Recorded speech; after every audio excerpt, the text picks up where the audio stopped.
Hello, my name is Christopher Renstrom, and I'm your weekly horoscope columnist here on Astrology Hub. And this week, I wanted to talk to you about the extraordinary Mars, Uranus, and North Node conjunction taking place on August 1st. This lineup has many astrologers abuzz, not only because it's rather sensational and exciting, but, truth to tell, it's also a bit foreboding. Why? Well, because the last time we had this lineup of Mars and Uranus and the North Node conjoining in the zodiac sign of Taurus was in the mid-1850s. And that was around the time of the Kansas-Nebraska Act. The Kansas-Nebraska Act repealed the Missouri Compromise, creating two new territories and allowing for popular sovereignty. It also produced a violent uprising known as Bleeding Kansas, as pro-slavery and anti-slavery activists flooded into the territories to sway the vote. Not exactly an upper. Now, that's not to say that we're going to see this sort of thing happen on August 1st, but we can already say that we're seeing signs of redistricting, signs of states sort of breaking away from other states, setting up their own laws so that the laws that govern one state don't necessarily apply to people living in another state. There's a kind of balkanization that's taking place, something to be expected when you have Uranus moving through the zodiac sign of Taurus and now aligning with the planet Mars. But one of the saving graces to these sorts of alignments is that they involve a slow-moving modern planet. Modern planets, as I've referenced before, are planets that were discovered after 1781 with the discovery of Uranus. Those modern planets are Uranus, Neptune, and Pluto. These are very slow-moving planets, and so instead of there being cathartic events that happen suddenly and overnight, they really allow the astrologer to map what's unfolding over a long period of time. Not only does this allow us to be able to come up with a more, hopefully, coherent interpretation, but it allows people who are living under the influence of these planets to change their course so as to avoid what could be a difficulty that's on the horizon. This, again, is the plus side of the slower moving modern planets. So what do we have going on here with Mars in Taurus, conjoining Uranus in Taurus, conjoining the North Node?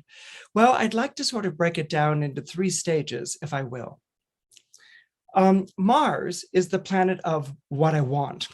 This is the planet that when we see something that we want, it goes ahead and it grabs it, okay? Mars will also defend our wants or rights or wills to have something.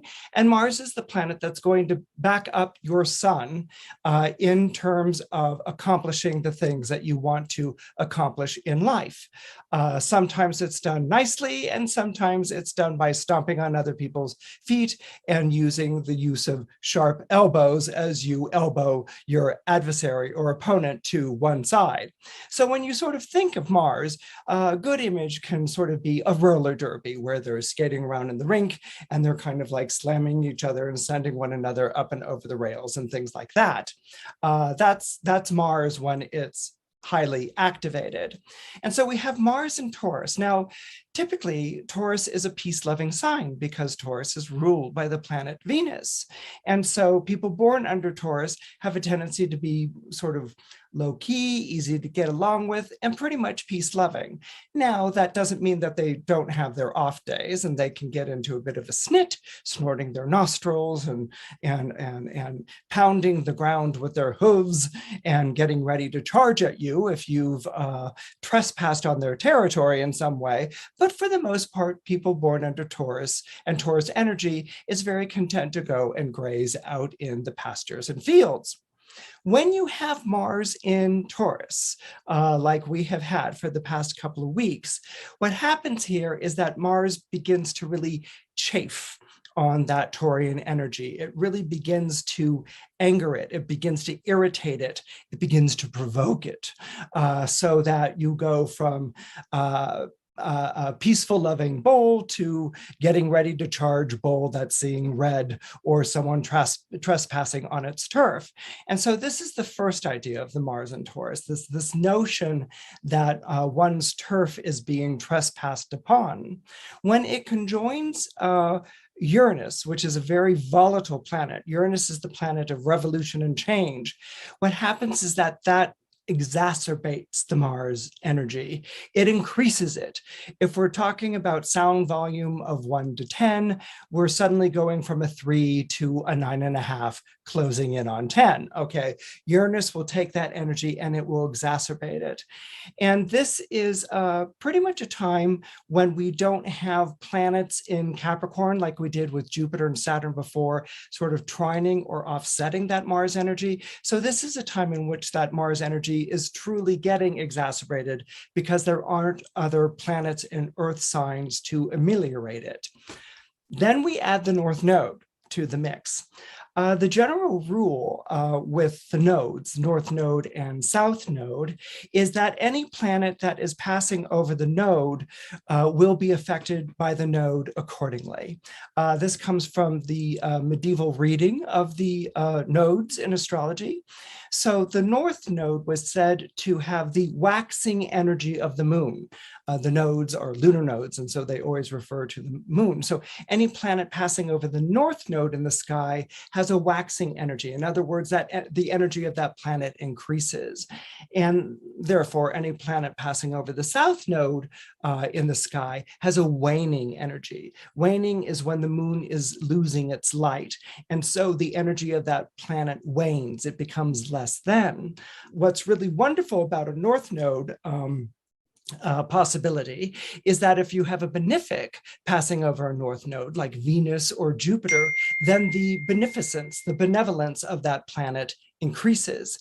Subsequently, and unfortunately, if you have a malefic like Mars and Saturn passing over the North Node, then that energy will also increase much more so. So now we've got Mars, which is already kind of can be aggressive and provocative in the zodiac sign of Taurus, which is being exacerbated by Uranus on August 1st. And then, of course, the energy of that Mars is being increased because of the conjunction to the North Node. Now, is this cause for concern? Absolutely. Is this cause for worry? Perhaps. But I can sit here and I can talk to you about states' rights or borders being turned around and border skirmishes and turf warfare and all these sorts of things, all things that we can recognize that are taking place in the world today. But we have lives to live as people. We have lives to live as people, and not all of us are fighting on the front lines of a territory that's being besieged or are facing these kinds of issues or problems. Does that mean that this isn't going to show up in our lives? Well, it's certainly going to show up in the lives of people who live in countries and areas where these things are being faced. And so that's going to be really quite apparent. But for those of us who aren't really living in places that are being explicitly affected like this, we're still going to be responding to this type of energy. So basically, if we were to sort of get the energy down to its essence, okay, if we were to sort of strip the energy down to its essence, we can consider the idea, and it's a very, I think, Mars and Taurus sort of idea, we can consider the idea of this phrase that I want to share with you, which is possession is 9/10 of the law. Okay, perhaps you're all familiar with that. Possession is 9/10 of the law. Well, yes, it's been around a long time. I think it originated in Scotland or something like that. Possession being 9/10 of the law. But what does possession is 9/10 of the law really and truly mean? Basically, what it means is that ownership is much easier to maintain if a person has possession of something, okay? If I have possession of my house, if I have possession of this coat, if I have possession of this potted fern, okay? Ownership is easy to maintain if a person has possession of something. it's in my house, it's under my care, this belongs to me. Possession is, or a challenge of possession is much more difficult to enforce if a person does not have possession of something. So again, possession is much more difficult to enforce if someone doesn't have possession of something. Let's say there's a family dispute over Aunt B's knickknacks. Okay, Aunt B has passed away and she's left a favorite collection of knickknacks. And there they are. And so the knickknacks were perhaps collected by Sister Henrietta, and taken to Henrietta's house. But yet maybe Eloise feels like those knickknacks really belong to her because Aunt B and she used to spend hours cleaning them, cleaning the little knickknacks on her shelf, where Aunt B would regale Eloise with stories of how she came to find this item or how this was passed down to her in the family or something along those lines. And so Eloise wants possession of those knickknacks, but oh dear, who did we call her? Heloise? Okay, Heloise has absconded with the knickknacks weeks before, and they are now being proudly displayed on her shelf. Now, Heloise or Henrietta, it was Henrietta. Henrietta can now say, well, Aunt B's knickknacks are in my house, and Aunt B wanted me to have them, and they're in my house lining my shelf, and you're more than welcome to come and visit them whenever you want, but they are in my possession, okay? And so Eloise is like, no, they were meant for me. They have great sentimental value, and Henrietta isn't hearing any of it. And so Eloise goes and she pleads to other family members and things like this. And they say, well, they are in Henrietta's house. And so I guess they're sort of Henrietta's. I mean, unless you want to take out a lawsuit or something about over Aunt B's knickknacks, is it really worth that? And all these sorts of things. Anyway, this was to illustrate that possession is 9/10 of the law. Okay, and so it's the person who is in possession of the item who's going to have a much easier time of proving ownership than the person who is not in possession of that item. Okay, so this may be a theme that's playing out for some of you this week with Mars conjoining Uranus and then the North Node in Taurus. It may be a theme in which you have laid claim to something. You've staked your claim on something. You've said, this thing is mine, and you maybe have grabbed it or absconded with it or taken it or said, this is absolutely, mine, and I'm not going to be challenged over this sort of a thing. And so that might be ruffling some feathers. That might be seen as being, well, not everyone's in agreement with that, or some people question this, or maybe we need to discuss what's going on here. And so you may be feeling like, well, there's nothing to be discussed. This is mine, and it was meant to be mine, and I'm going to enforce it, and I'm going to guard it no matter what. Or you may be on the other side of it. You may be on the side where your territory is being encroached upon or being trespassed, or where something is being seized from you or taken away from you. And so with Mars in Taurus, you may feel called upon to defend it, to hold on to it, to say, no, you cannot do that. And so this may also move you into the fore. So there's definitely going to be like two sides of this fence that's taking place.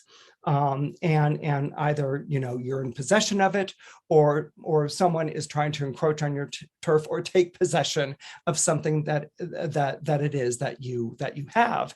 And so you may sort of come to blows, not physical blows, or hopefully not physical blows, but come to blows, metaphorically speaking. There will be a dispute, there will be a skirmish, there will be a fight to be engaged. Now, this could take on extreme measures, as I shared earlier when I told you about where Mars and Uranus, and last time that Mars and Uranus and North Node were together in the sky. And there certainly is a lot of hostility and tension that's going on these days about districts and zones and what belongs and what doesn't belong and what is someone's sovereignty, and all these sorts of things. These are heated questions nowadays. And so anything that even smacks of that is going to become more heated this week, and probably the next week and probably going on through until August 14th, when the planetary skies clear and things begin to calm down again. So I want you to sort of be on guard for that. I want you to be aware of that. But at the same time, that doesn't mean that you go into hiding or you adopt a duck and cover stance, or, it's like, oh, I'm not going to come out of my room until August 14th or something like that. The whole purpose of astrology was to give a heads up of what was coming down the pike as far as the planetary transits were concerned, to do the best job of interpreting it, whether that's good news or bad. But the whole point of the interpretation was to give people information that they could use in a constructive manner, and it was used in a constructive manner in service to living your life, and hopefully in service to living the best life that you could possibly live. Now, with Mars so volatilized, this week, it's going to bring out those Martian qualities of Taurus. And one of the Martian qualities of Taurus is certainly inability or refusal to share. Taurus is not very good at sharing, which is curious because Taurus is a Venus-ruled sign, and Venus-ruled signs naturally share. But Taurus is an Earth sign, and Earth signs have a great deal of difficulty with sharing. Earth signs will provide, they will go out and even purchase it for you. But the worst thing you can do to a Taurus, for instance, is to ask to borrow something of theirs.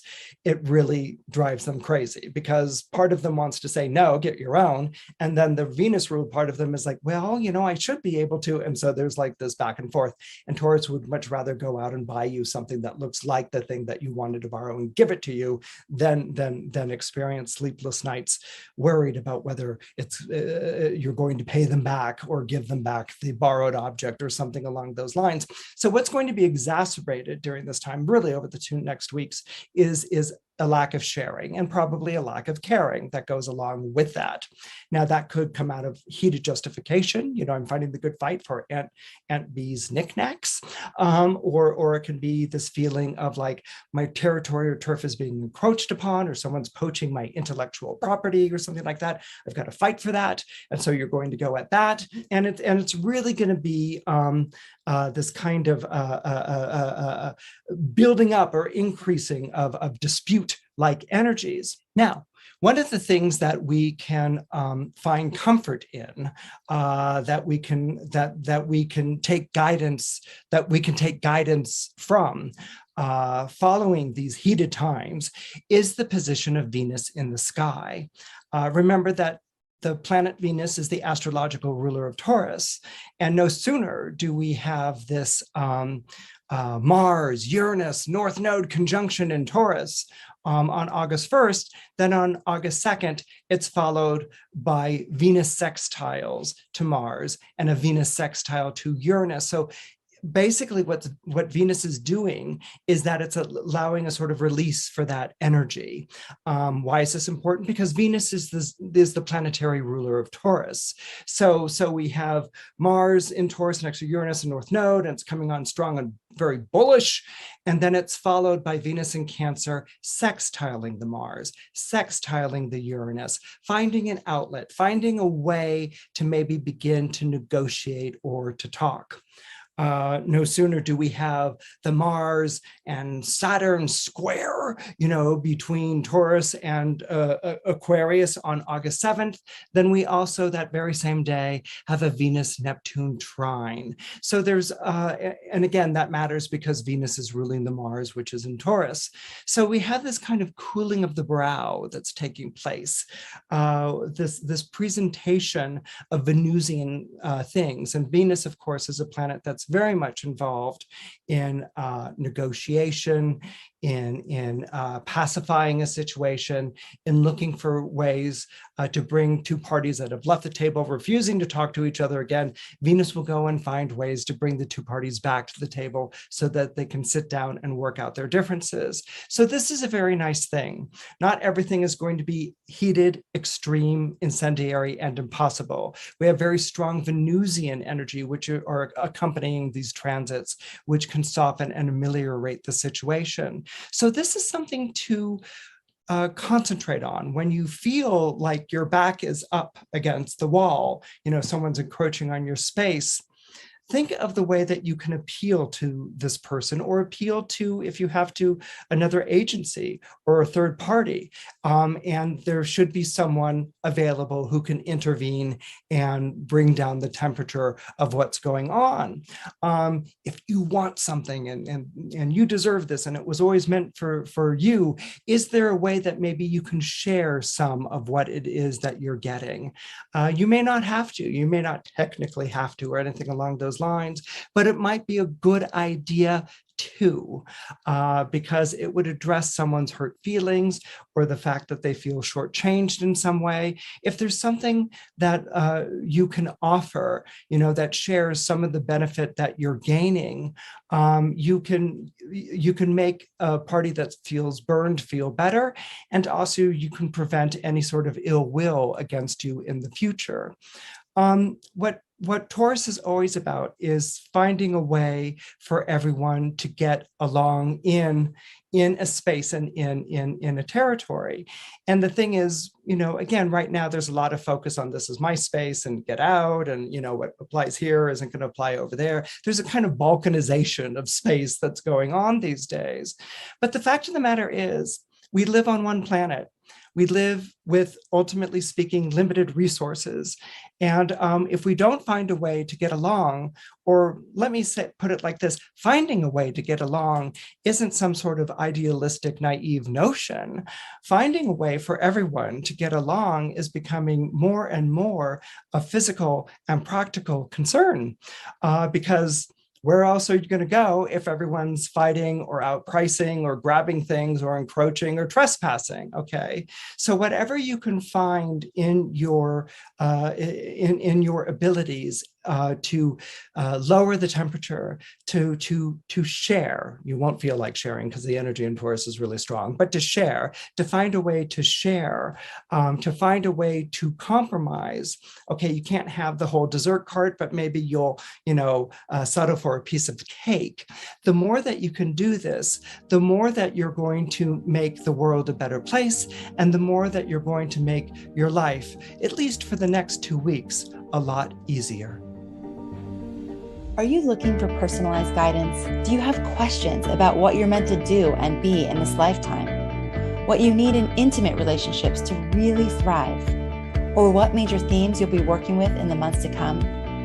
If you answered yes to any of these questions, you'll want to check out our personalized character and destiny and year ahead reports. These reports are perfect for you if you want professional insight into your astrology chart or year ahead. Written by internationally renowned astrologer Adrian Ross Duncan. Your character and destiny report provides deep insight into who you are and what you came here to do, your biggest strengths and challenges, and how your astrological design impacts your career and relationships. The Essential Year Ahead report gives you insights into the major themes you'll be exploring in your career, your love life, personal development, and much more. For only $37, you can get your personalized astrology report delivered straight to your inbox within minutes. Just go to astrologyhub.com/reports to get yours today. That's astrologyhub.com/reports. Thanks for tuning in to the Astrology Hub Podcast Network. If you love the show, please take a moment to subscribe, rate, review, and share it. And if you don't know how to do that, here's how you can leave a review in Apple Podcasts on iPhone. Make sure you're on the landing page for the Astrology Hub podcast and not an individual episode. Scroll down to the bottom until you reach Ratings and Reviews. Click one of the 5 stars under Tap to Rate to leave a rating, and under the most recent review, tap the Write a Review button. And if you're on another device, just find out how to leave a review on whatever podcast player you use. Then, share what you love about the show or how it helps you navigate your life. We'd love to hear your stories. And by doing this, you make it possible to make shows like Horoscope Highlights happen every week. Thank you again for tuning in, for being a part of our community, and for making astrology a part of your life.